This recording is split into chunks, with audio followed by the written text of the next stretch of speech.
中国伫8月发布第二季的经济成长只有4.7%。最近伫上海是真侪人拢找无头路，只好做临时工来趁食。中国有报告指出讲，中国的产能超过需求所以想要用俗价来拼外销，这对于全球的经济造成真大影响。嘛，致使欧美甲中国的关系是愈来愈紧张。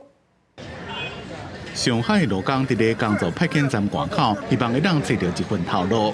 中国经济成长放慢，伫8月所发布的第二季经济成长是比预期较低，只个那4.7%，是2023年初以来表现上歹。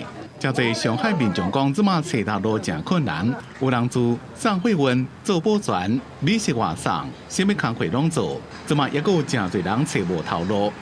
今年比去年要稍微差点，上海发展的到了尽头。是能找到就找到，找不到就回家呀。今年的整体状况，企业啊，包括个人，可能都是很受压力。 甚至可能大家会感觉比过去3年疫情期间的状况还要更有压力感。中国当局表示，今年的目标是实现5%的经济成长。中国第20届三中全会8月正伫咧北京召开，会制定多一寡经济成长策略，正受各界注意。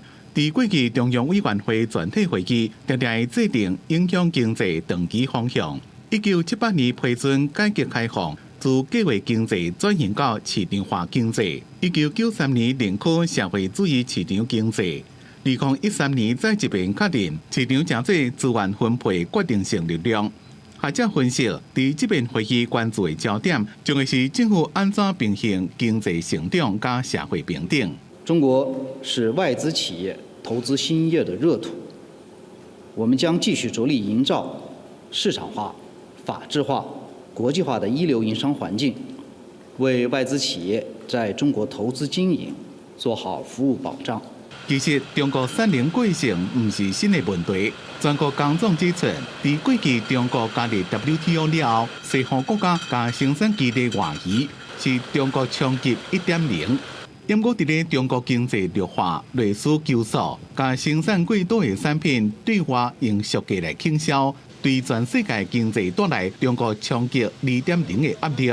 工总分析，中国产能伤过多问题，反映出中国甲欧美对市场规范的基建无法度化解，一定会真做欧美甲中国新一轮出招的开始。公司新闻张伟林编写。